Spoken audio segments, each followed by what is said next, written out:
आज हम बात कर रहे हैं स्टीव जॉब्स की कहानी के बारे में, यानी उनकी लाइफ स्टोरी के बारे में। आज हम उन्हें अच्छे से जानेंगे, पहचानेंगे उनके बारे में। तो 24 फरवरी 1955 को कैलिफोर्निया में जन्मे स्टीव जॉब्स का जीवन जन्म से ही संघर्षपूर्ण था, यानी संघर्षों से भरा रहा था। उनकी माँ अनमैरिड कॉलेज स्टूडेंट थी, जो कि प्रेग्नेंट होके उसके बाद उन्होंने स्टीव जॉब्स को जन्म दिया। इसी कारण वह उन्हें रखना नहीं चाहती थी और स्टीव जॉब्स को किसी अच्छे परिवार में गोद देने का फैसला कर दिया। लेकिन जो गोद लेने वाले थे पहले, उन्होंने तो यह कहकर मना कर दिया कि लड़की को गोद लेना चाहते हैं, हम लड़के को नहीं। फिर स्टीव जॉब्स को कैलिफोर्निया में रहने वाले एक और पॉल और कार्ला जॉब्स ने गोद ले लिया। पॉल और कार्ला दोनों ही ज़्यादा पढ़े लिखे हुए तो नहीं थे और मध्यम वर्ग यानी मिडिल क्लास से ताल्लुक़ रखते थे। वो मिडिल क्लास लेवल के लोग थे। जब स्टीव जॉब्स 5 साल के हुए तब उनका परिवार कैलिफोर्निया के पास ही स्थित माउंटेन व्यू चला गया। जो पॉल थे वो मैकेनिक थे और स्टीव को इलेक्ट्रॉनिक की चीज़ों के बारे में नॉलेज थी और कार्ला अकाउंटेंट थी, इसलिए वह स्टीव की पढ़ाई में मदद किया करती थी। स्टीव ने मोंटालोमा स्कूल में दाखिला लिया और वहीं पर अपनी स्टार्टिंग की स्टडी पूरी की। इसके बाद वह उच्च शिक्षा कुपर्टिनो जूनियर हाई स्कूल से आगे की पढ़ाई पूरी की और सन 1972 में वह कॉलेज की पढ़ाई के लिए ओरेगन के रीड कॉल में एडमिशन ले लिए, जो कि वहाँ का सबसे ज़्यादा महंगा कॉलेज था। स्टीव पढ़ने में बहुत ज़्यादा अच्छे थे, लेकिन उनके माता पिता उनकी फ़ीस टाइम पर नहीं भर पाते थे, बिकॉज़ वो मिडिल क्लास लेवल के थे, मिडिल क्लास फैमिली से बिलोंग करते थे। इसलिए स्टीव ने फ़ीस भरने के लिए बोतल के कोक को बेचकर पैसे जुटाने शुरू करे और जुटाते भी रहे। और पैसे की कमी के कारण मंदिरों में जाकर वहाँ मिलने वाले मुफ्त खाने को वो खाया करते थे और अपने हॉस्टल का किराया बचाने के लिए अपने दोस्तों के कमरे में ज़मीन पर ही सो जाया करते थे। इतनी बचत के बावजूद फीस के पैसे वह पूरे नहीं जुटा पाते और उनकी माता पिता को कड़ी मेहनत करता देख उन्हें कॉलेज छोड़कर उनकी मदद करने की स्टीव्स ने सोची।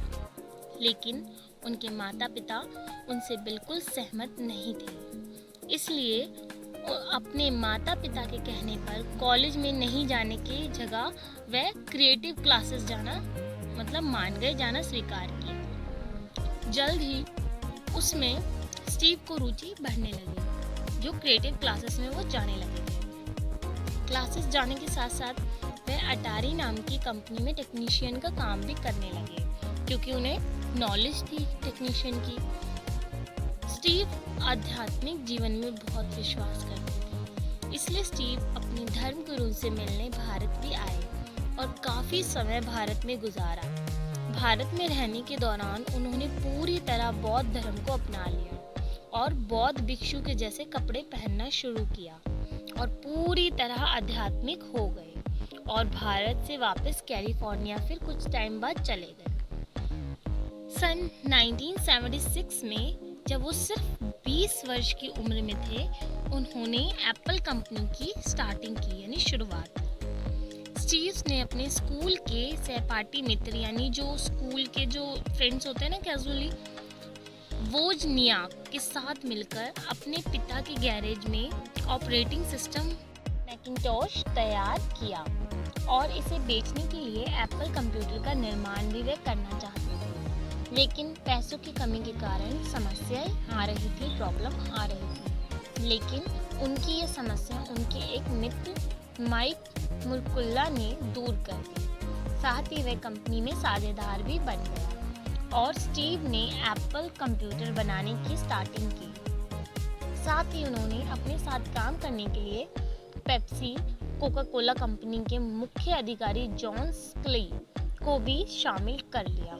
स्टीव और उनके मित्रों की कड़ी मेहनत के कारण कुछ ही सालों में एप्पल कंपनी गैराज से बढ़कर $2 अरब और 4,000 कर्मचारियों वाली एक बड़ी कंपनी बन चुकी थी। लेकिन उनकी ये उपलब्धि ज़्यादा देर तक नहीं रही उनके साझेदारों द्वारा उनको नापसंद किया जाने और आपस में उनकी कहासुनी के कारण एप्पल कंपनी की लोकप्रियता कम होने लगी और धीरे धीरे कंपनी पूरी तरह कर्ज में फिर डूब गई और बोर्ड ऑफ डायरेक्टर की मीटिंग में सारे दोष स्टीव का ठहराकर सन 1985 में उन्हें एप्पल कंपनी से उन्हीं के दोस्तों ने बाहर कर दिया जो कि उनके साथ आए थे और जो उनके साथ वहाँ पे उन्होंने इतनी मेहनत करके उस मुकाम को हासिल किया। ये उनके जीवन का सबसे दुखद पल था क्योंकि जिस कंपनी को उन्होंने इतनी कड़ी मेहनत और लगन से बनाया था उसी से उन्हें अब निकाल दिया गया। स्टीव के जाते ही कंपनी पूरी तरह कर्ज में डूब गई। एप्पल से इस्तीफा देने के 5 साल बाद उन्होंने नेक्स्ट इंक नाम की और पिक्सल नाम की 2 अलग कंपनियों की स्टार्टिंग की। नेक्स्ट इंक में उपयोग की जाने वाली टेक्निक उत्तम थी और उनका उद्देश्य बेहतरीन सॉफ्टवेयर बनाना था और पिक्सल कंपनी में एनिमेशन का काम होता था। 1 साल तक काम करने के बाद पैसों की समस्या आने लगी और रोश पैरट के साथ साझेदारी फिर उन्होंने कर ली और पैरोट ने अपने पैसों का इन्वेस्ट किया सन 1990 में। नेक्स्ट इंक ने पहला कंप्यूटर बाजार में उतारा लेकिन वह वाकई ही बहुत ज़्यादा महंगा था और महंगा होने के कारण बाजार में ज़्यादा चल नहीं सका। फिर नेक्स्ट इंक ने इंटरपर्सनल कंप्यूटर बनाया जो बहुत ही ज़्यादा लोकप्रिय हुआ, लोगों को पसंद आया और पिक्सर ने एनिमेटेड फिल्म टॉय स्टोरी बनाई जो अब तक की सबसे बेहतरीन फिल्म है। 1996 में एप्पल ने स्टीव की पिक्सर को खरीदा। इस तरह उनकी एप्पल में वापसी हुई। साथ ही वे एप्पल के चीफ एग्जीक्यूटिव ऑफिसर बन गए। सन 1997 में उनकी मेहनत के कारण कंपनी का मुनाफा भी अब बढ़ गया और एप्पल के सीईओ वह बन गए। सन 1998 में iMac को बाजार में लॉन्च किया गया जो कि काफ़ी लोकप्रिय हुआ और एप्पल ने बहुत ही बड़ी सफलता हासिल कर ली। आज एप्पल को सारी दुनिया जानती है। एप्पल के ब्रांड के फ़ोन्स, आईफोन, आईपैड सब लॉन्च हुए हैं और उनको यूज़ भी करा जाता है। सन 2011 में सीईओ पद से इस्तीफा उन्होंने दे दिया और बोर्ड के अध्यक्ष बन गए थे वो। उस वक्त उनकी प्रॉपर्टी 7.0 बिलियन हो गई थी और एप्पल दुनिया की दूसरी सबसे बड़ी कंपनी बन गई थी। उसके बाद स्टीव्स को सन 2003 में पता चला था कि उन्हें पेनक्रिएटिव नाम के कैंसर की एक बीमारी हो गई है, लेकिन फिर भी वे हार नहीं माने, ना ही इस चीज़ को लेकर बहुत ज़्यादा डर गए, सहम गए कि उन्होंने सब कुछ छोड़ा। उसके बाद उन्होंने पिक्सर और ये सब कंपनी लॉन्च की और एप्पल में वापसी की, एप्पल के साझेदार बने। वहाँ पे मतलब उन्होंने वापसी उस जगह पे दी और वहाँ के एग्जीक्यूटिव ऑफिसर बने।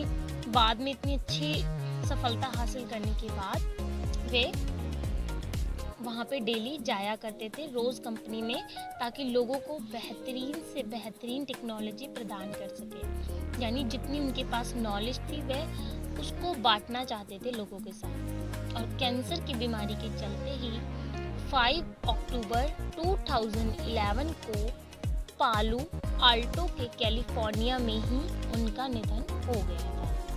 तो इन्होंने अपनी ज़िंदगी में किस तरह हर सिचुएशन से लड़कर, किस तरह हर प्रॉब्लम से लड़कर एक मुकाम को हासिल किया जो कि वे करना चाहते थे। इतनी सारी सिचुएशंस आने के बाद भी उन्होंने ज़िंदगी में कभी हार नहीं मानी और अपनी आप को हर तरह से पुश करके आगे बढ़ाया। और आज एप्पल कंपनी को शायद ऐसा दुनिया में कोई नहीं होगा जो नहीं जानता। फ़ोन्स के ब्रांड्स हों या और कोई टेक्नोलॉजी हो, एप्पल्स आज उसमें सबसे आगे है। तो इसीलिए कहा जाता है कि आप अपने आप को आगे बढ़ाने में खुद को पुश कीजिए, खुद को आगे बढ़ाने में खुद के सहायक बनिए। हो सकता है कि एक दिन स्टीव्स की तरह आप भी एक कामयाबी की पोजीशन पर खड़े हों या उनसे भी बेहतर कोई पोजीशन पे आप हो। इसलिए अब आगे बढ़िए, आगे चलिए, आगे करते रहिए। कोशिश करने वालों की कभी हार नहीं होती, एक बार नहीं तो 2 बार, और 2 बार नहीं तो 100 बार, पर कोशिश करते रहिए, हार मत मानिए।